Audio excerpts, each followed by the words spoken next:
we were a band at that point, and Jamie and I were like, partners. So, and I was doing a lot of work at Steve Tyrell Studios, Steve being Jamie's manager and his music producer. And I was going in there doing vocals for just about almost every project that Steve was working on, like the Brady Bunch movie, both those movies.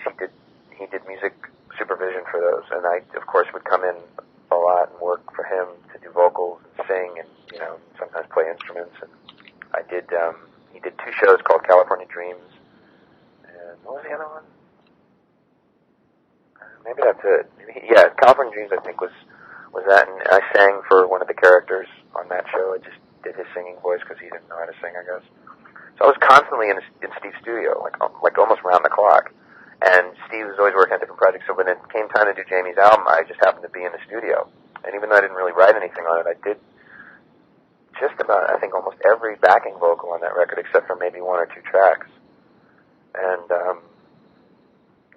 Jamie and I really didn't work together on that album. I just became more of one of Steve's, workers. And so in a weird way, I did more on that album without actually working with Jamie. But Jamie and I were still at that time going out on the road. So sometimes they'd fly us back in from whatever country we were in to just to sing or play guitar or something. So it was pretty hectic. But yeah, it was like really long hours on that. Lots and lots of. I did so many background vocals I can't even remember. But the first album was fun because there was a song called "Why" that Jamie and I wrote in my room, based on a couple of ideas that we had up in Canada, up in Vancouver, because we were constantly writing and jamming when we were doing the Heights. And so Jamie had this idea, and I had an idea, and I think basically the song is, in a nutshell, the verses are his, and the chorus was mine. Yes, it was.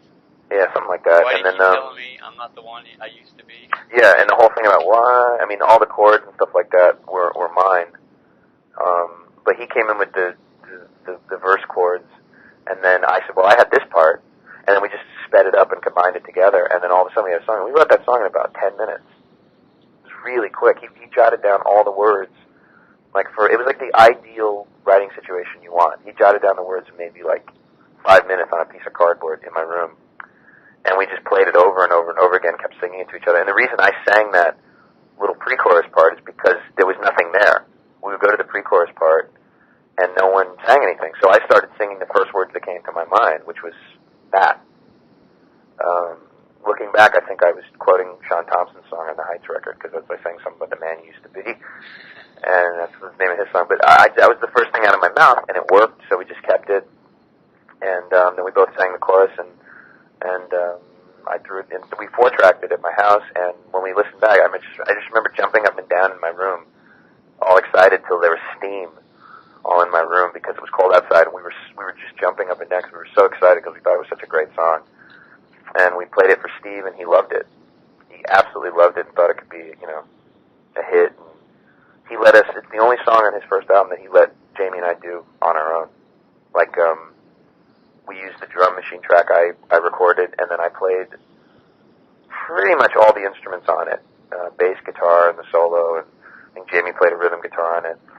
And then Russ Kunkel, the drummer, James Taylor's drummer, came in afterwards and overdubbed his drum track. So the drums were actually out as last.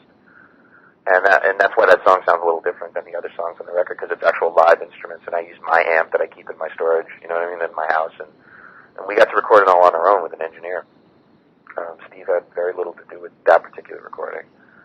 But, yeah, they released it as a single in Europe, and it did really well. Yeah, Jamie's done very well in Europe.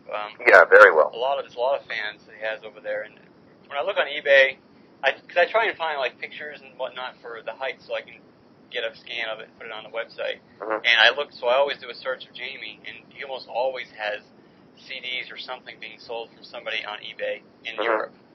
So he has a lot of singles, actually. More singles were released over there than I think over here. Oh, he was huge in Europe. I remember when we first went to Europe, we went to Denmark, I think was the first trip I made with Jamie as just Jamie Walters and company or whatever, because we were in Europe before at the Heights, but just me and Sean.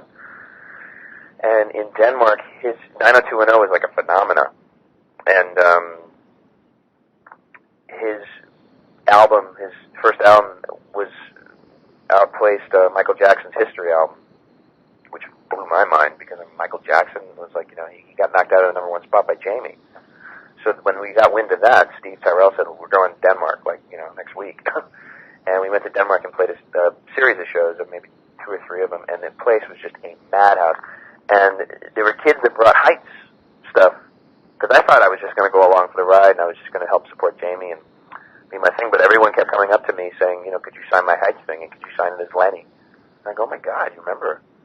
And they're like, oh yeah. And so it was a big thing over there. And then that was, I think, around that time when Steve, his manager, said we got to go to Europe a lot more because they really are into American television and American artists. And so we were in Spain a lot. And it was really crazy. I mean, I have a couple of videotapes of us opening, believe it or not, for Ricky Martin. Oh, really? In '96. Wow. Before Ricky Martin was even known here. I mean, the last time anyone heard of Ricky Martin was when he was in Menudo. And he was just enormous in Spain. I mean, as big as he is here, he was as big in Spain. And we were playing for this person who I only remembered from Menudo. So I was like, who the hell's Ricky Martin? Because he sold out this whole auditorium. And we were opening for him, and I go, well, he must be a huge star. And I have some footage of us playing in front of this crazy crowd, and when we did Why, all the people in the front row were singing it in English. Wow. And I remember looking at that going, oh my God, they're singing this song that we wrote in my room, back in LA. And here we are in Spain, and they're singing it in not their native tongue. So it's really creepy, not creepy, it's really, strange, but really exciting too, because, I don't know, it's just the power of music, I guess.